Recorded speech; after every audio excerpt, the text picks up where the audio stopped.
tell me, well, for some of you, that your life doesn't feel like it's some effing mess, and somewhat not in a bad way. It just sounds strange. Sometimes somewhat in a bad way, but not generally in a bad way. It's just a mess, and really there's not much you can do about it. In certain areas there is, but in overall there's not much you can do about it. You're just kind of going with the flow of things, But maybe I'm just speaking for myself, but I do feel that my life is a mess. And, kind of, I wouldn't say necessarily disorganized, maybe partially, but it's more just like things are not in my control. A lot of things are just not in my control, I feel, and I'm just kind of going with the way that things, are moving and whatever it is. Again, I do feel that we have less choice than we actually realize, in this incarnation, because we are so new to choice, to freedom, in a way, that, we have the training wheels of life, if you will. We live with training wheels, in a sense, and more test runs. How do I explain that? Well, the thing is that, we're not necessarily free, even though we are making our own choices, because we are part and parcel of a system, of a destiny, in a way. So we're free, but we're not, right? It's random, but it's not, okay? It's a bit of both. So we're free and we're not. I'm not talking about where we willingly give up our freedom and we're working from the inauthentic self, or from the ego, or from the hive mind, injected by the hive mind for our decisions and our persona and ego and things like that. I'm talking about even as a sovereign, free individual, right? Self-actualized individual. You are limited to the choices that you can make, and you still have the training wheels with you for most of life, because we are part of a much bigger plan, and we are, cogs in a wheel almost, in a way, not in a bad way, but we have certain roles that we need to fulfill in this life. If you've seen the movie The Adjustment Bureau with Matt Damon, he's destined to become the president. And if he becomes the president, if he falls in love with this woman, and he, who is not supposed to fall in love with, in a way, he meets accidentally, and he's supposed to become the president. But so what the angels, what they try and do is keep them from falling in love and bumping into each other and whatever it is. So, because if he marries her, if Matt Damon marries this woman, then he won't become the president, and it's his destiny to become the president. So something like that. So we have our destinies laid out according to, however it might be, the stars, if you will, whatever that means. And, and then, we're on that course, and so that's moving in a certain direction, which we just don't have a choice about, in a way, to a large degree. Does that make sense? I mean, maybe that's a bad example, but that's kind of the destiny, Like maybe Neo in the Matrix is to save humanity, that's his destiny. That's what he's about, and everything will lead him to that and take him there. Obviously, he's also making choices on the way, he's in balance, and it is up to him at the same time.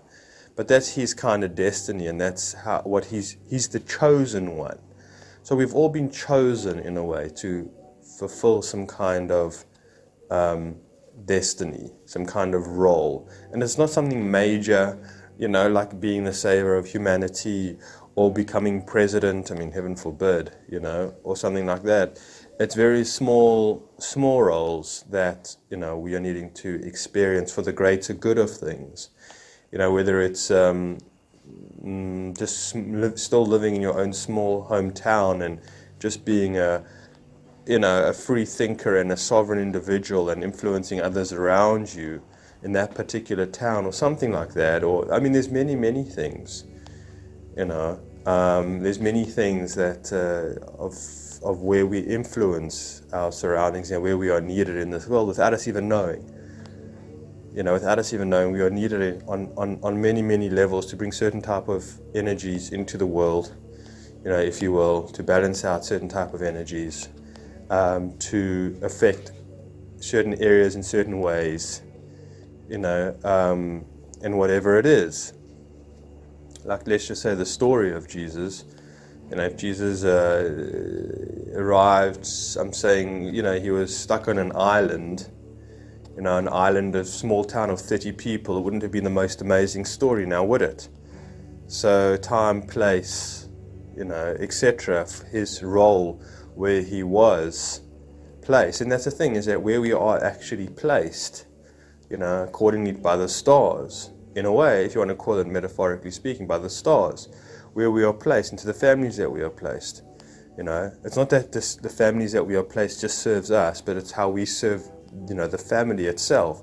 Sometimes by even just by being an individual, and that or whatever, being self-actualized, or the process of it, or living authentically, that kind of influences can influence the family around you, and those souls that have also chose to incarnate with you along the way, in a sense. So there's a lot more going on in all of this, in our purpose. And so a lot of the time we just simply do not know what is the bigger picture, what is our destiny, and what is to unfold, and what are we in control of. My mother, my sister, she's got special needs. She doesn't talk properly, it's kind of a little bit hard to understand her speech. She's 35 years old, or 36 years old, and my mother never planned to have my sister, neither did my father, and that was set in stone. That's not something, they can't do anything about her nature, in a way, or something like that.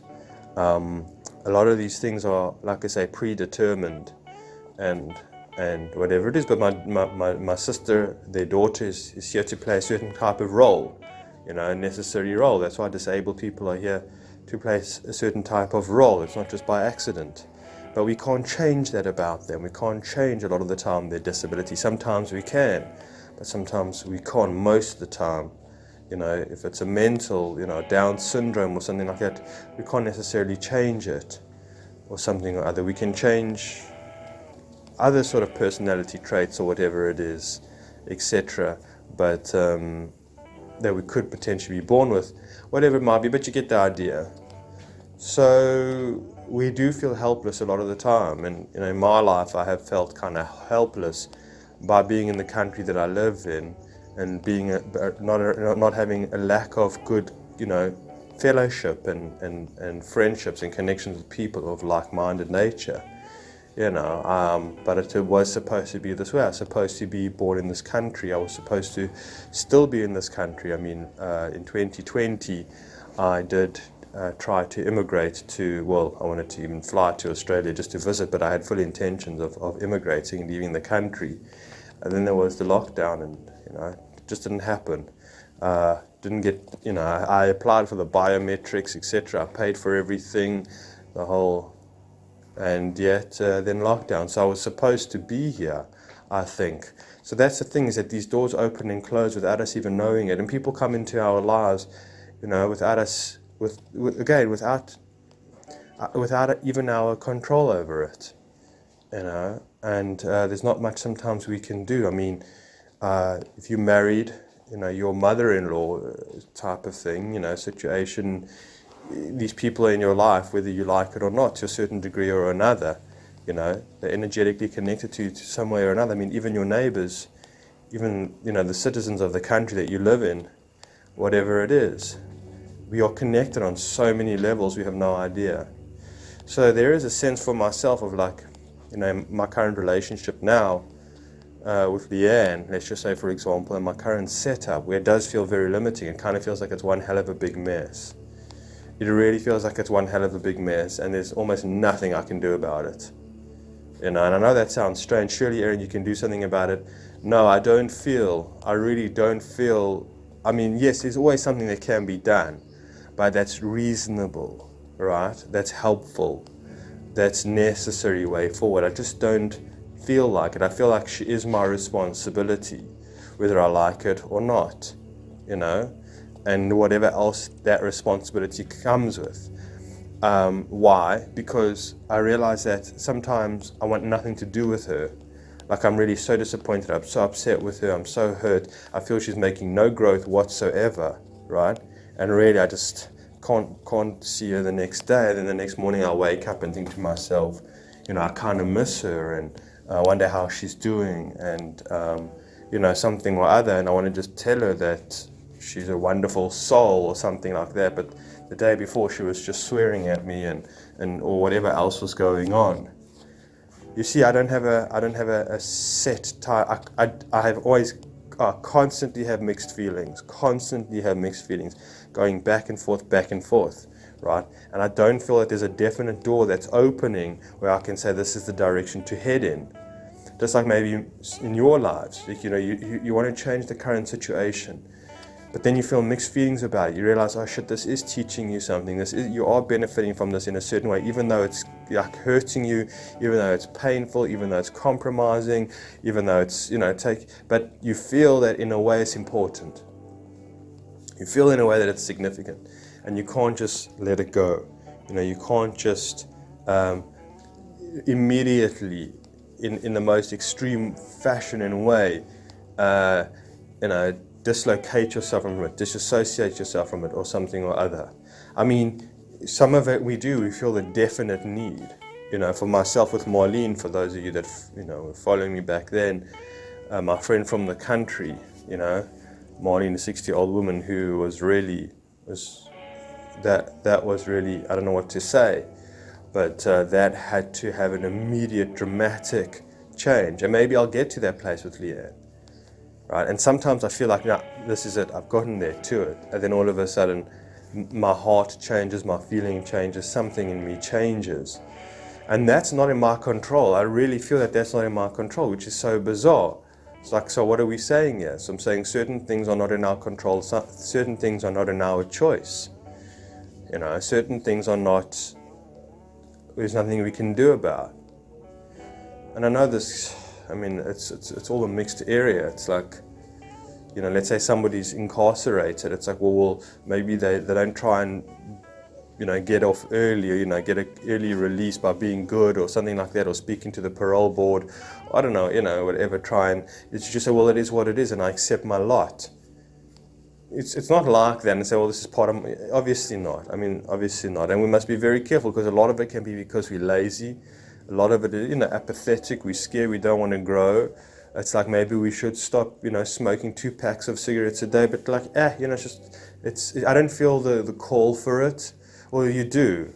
We have to be completely honest with ourselves. For those changes that we feel that we need to make, we have to make them, right? I'm saying, and we see that, okay, this is in my hands, this is in my control, this is what I can do, I'm sure most of you at some stage in your life have been in a relationship with somebody, whether it be a friendship, a romantic relationship, a family member, or some kind of relationship where you felt that this person really needed you, and even though they were really hurting and upsetting you and taking up your time and consuming you, you still felt the responsibility of being in their life, and you still felt that they were giving you something in some way or another, and you felt it.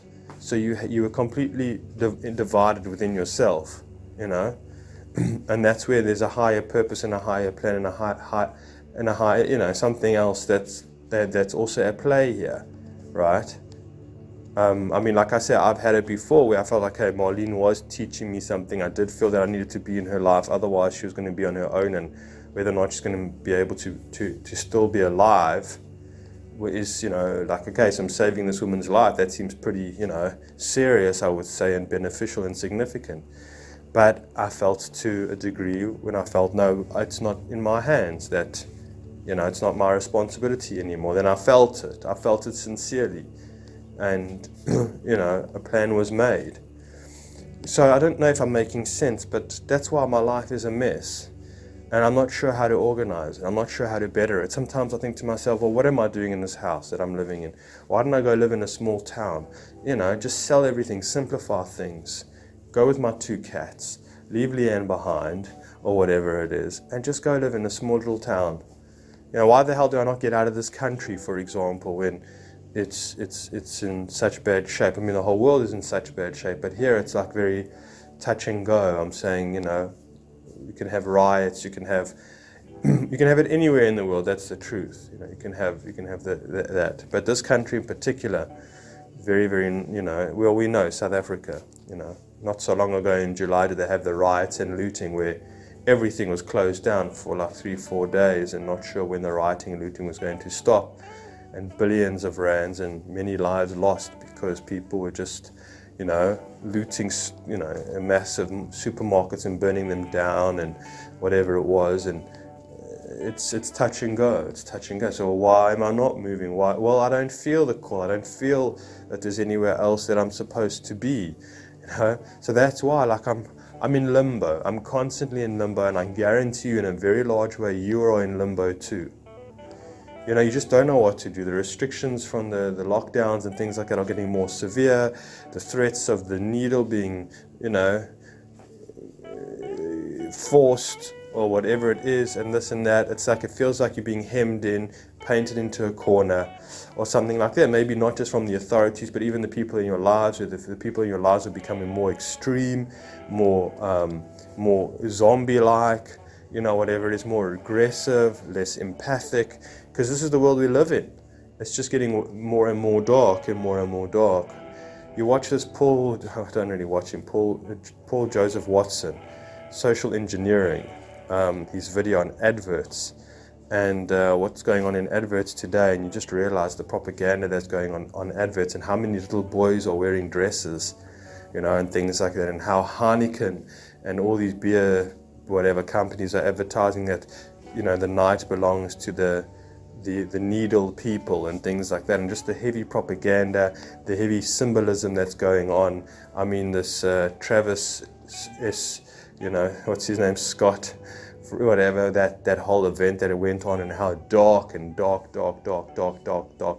that is, and whatever it is, and something or other, and everything else that's going on, all these media, all of these politicians, all of these pharmaceuticals. That Pfizer and Moderna make $1,000 every second of profit, every second that goes by of profit, So again, it's a mess. It's a mess for the conscious, empathic, self-actualized, sensitive being, soul, spirit, if you will. It's a mess. There's no question about it. And this also, I feel, overflows into our own lives. Obviously, when we're living on this planet, we're living with other people. It really does feel like a freak show, like a circus. It's very, very, very bizarre, and I don't know, when, like, I see these beautiful images, supposedly of Earth, from space, or whatever it is, or even just a low-flying aircraft, and it's going over Earth, and you can see the land below, and it looks, and the greenery and the oceans and the life and whatever it is, and it looks so beautiful. It looks so peaceful. It just looks so majestic. It really does look so majestic. And yet, to think about that, there's this plan that's going on, that by 2030, that the ruling class have a plan, to whatever it is that they're doing, and what they feel that they can do about human beings. Like, they want to bring in sort of a global coin, whatever it is, one world currency, and they want to have everybody surveillanced all the time. I was listening to, I can't remember who it was. I think it was James Corbett and James Evan Pilato, and they were saying that, don't be fooled, I think it was them, that don't be fooled that all of this, like, health pass and all of these things are going to go away once the V goes, and there's no more of it and everybody's needle. He says, no, this stuff is not going, these passes that you have are not going to go away.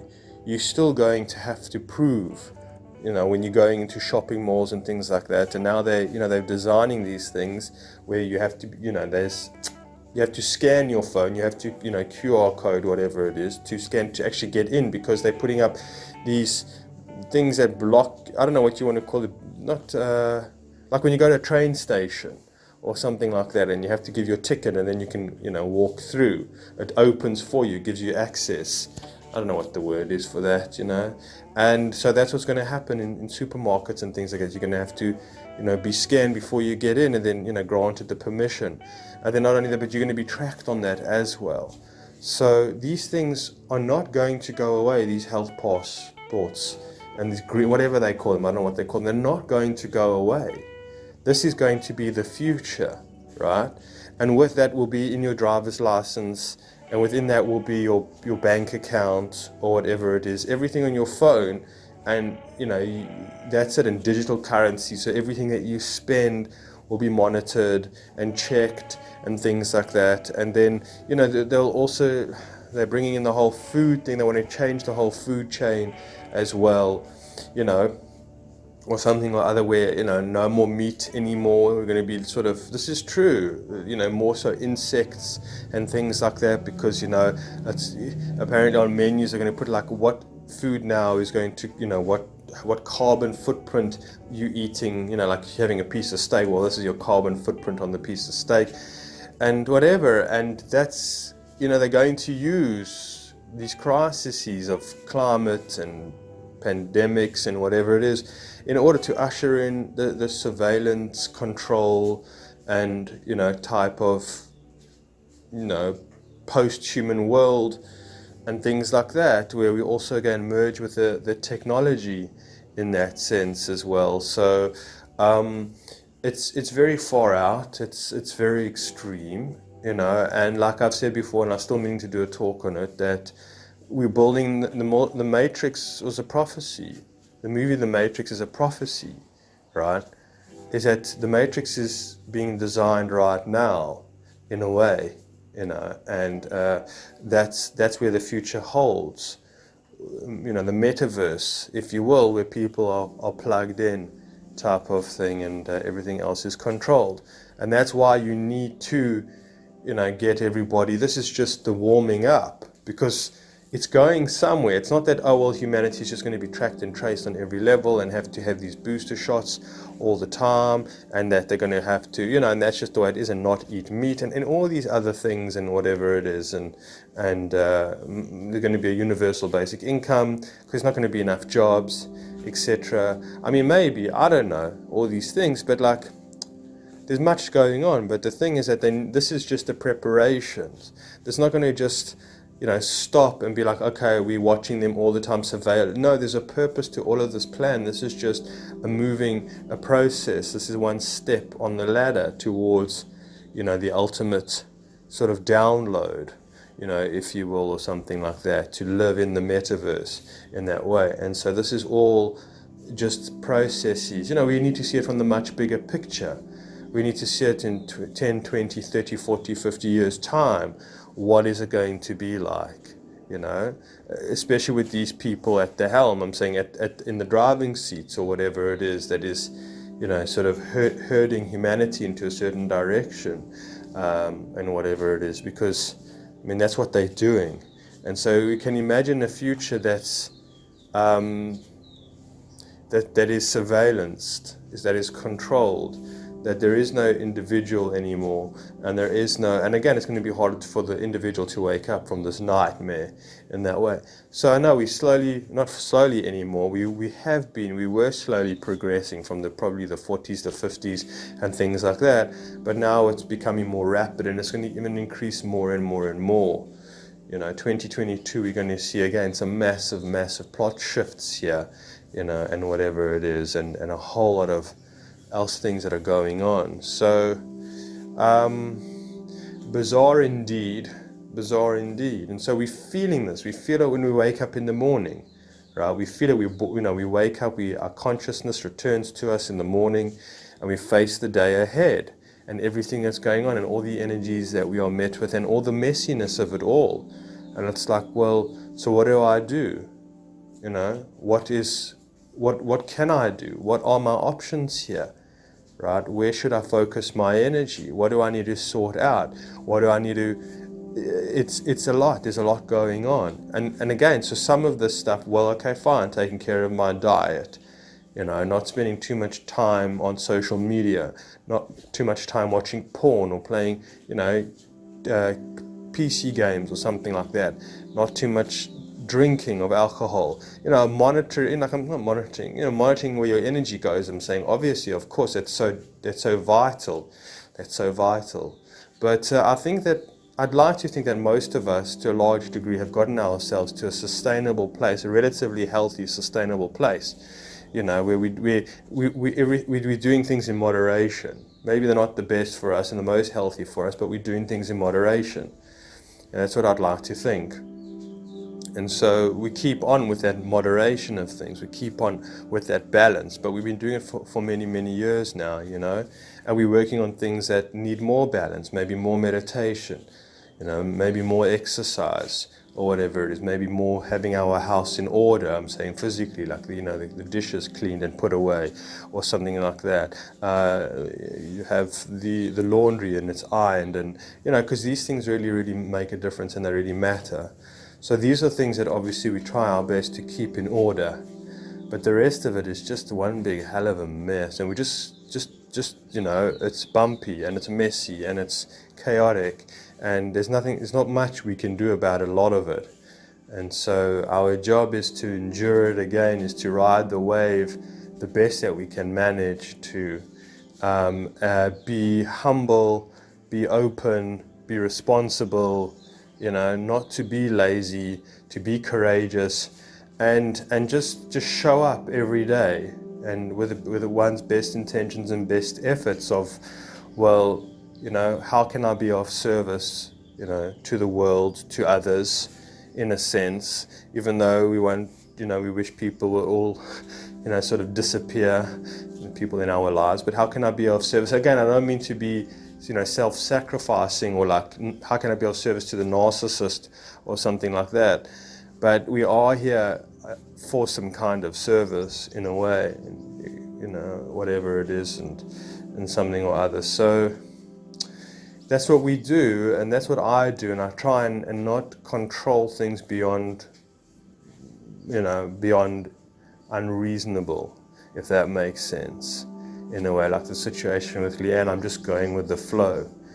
I'm having to go up to Johannesburg from Durban because my two brothers and their wives and kids, family, are visiting from Australia and Israel, and it's kind of a family reunion, and I really, really don't want to go. Then it's my father's, office business, Christmas year-end party, which I really don't want to have to go to, but I need to show face. These are things that I need to do. I don't want to do it, but I have to do it. I have to be a player in that game type of thing. So, well, Aaron, you don't have to. It's easier if I go, and it serves me better if I go in regards to just, being a shareholder in my father's company and showing him that support. It's like I was saying to my mother, in a way, it doesn't matter if I'm there, but it matters if I'm not there, type of thing. No one's going to care if I'm there, but they're going to care if I'm not there. So I'm kind of obligated, and that doesn't feel nice. It doesn't feel cool. And on many levels, we are obligated to do things that we just don't want to do, and sometimes we just don't have a choice. I mean, we always kind of have a choice, but it's like, you know what I'm saying. So these are things that I'm not necessarily in control of my life.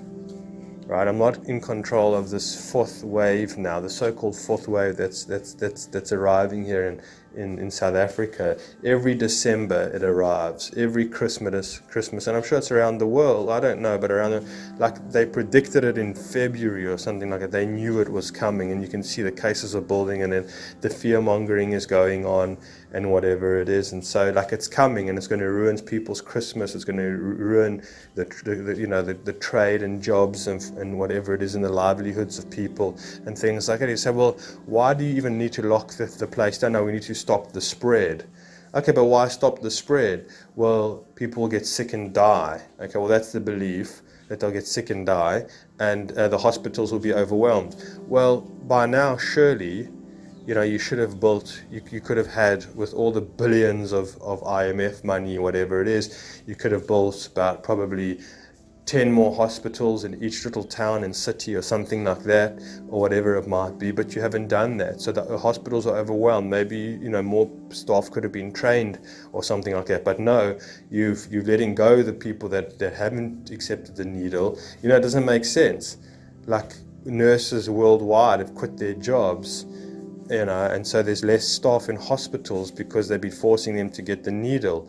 But you need those people because to help with the people that it doesn't make sense. None of this makes sense. It doesn't make sense that people believe this. It doesn't make sense that people believe this. Like, the other day, my brother, he was showing me some graphs from the UK about the deaths versus the cases, and the deaths are much less in the cases. So I went on, to have a look how many people have died so far from this worldwide pandemic. How many people? And it's just over 5 million. I couldn't believe it, just over 5 million. I'm like, I had to look again. I thought maybe I didn't count enough of the zeros or something like that. No, just over 5.1 million people have died in the last 2 years. 5.1 million people. And don't tell me about, because you're taking all these preventions and things like that, because in Japan, they've done absolutely really nothing in a way of lockdown. Okay, they're wearing the masks and whatever type of thing and just telling people trying to behave themselves. But otherwise, it's pretty much they continue the same, right? Heavily overly populated place. and their numbers are only 18,000 or something like that. If you look through the whole, like most of Africa, for example, they've barely done anything. You think Africans, they don't care. Only South Africa, which is the economic hub of the whole of Africa, that has got the most cases, the most lockdowns, the most severe restrictions out of the whole of Africa. It's like, do me a favor, And you look at these African countries, what are the numbers? In Congo, for example, right? Barely any lockdown or any sorts of whatever it is. I don't know, I think it's like 800 people have died. Or something like this. Is a third world country, and it's always the first world countries. And America, of course, America has to be number one, in the world with the most cases. The whole world, of course, America has to be number one. It doesn't make sense. It doesn't make sense. And the people believe it, and the people go along with it, and the police enforce it, and the politicians lie, and the media, whatever it is, personalities and all these things, and the celebrities and whatever it is, it's a war on consciousness. It's a war on humanity's freedoms. There's no question about it. And what's the hardest thing is that because people believe it, that they manifest this into reality to make it more real when it's not. The emperor is naked,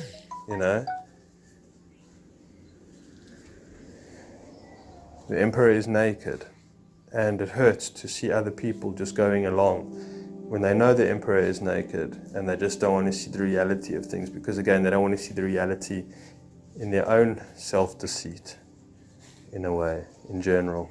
All right, I'm going to end off on that. Thank you for listening, for taking part, for journeying with me. We shall chat soon. Take care.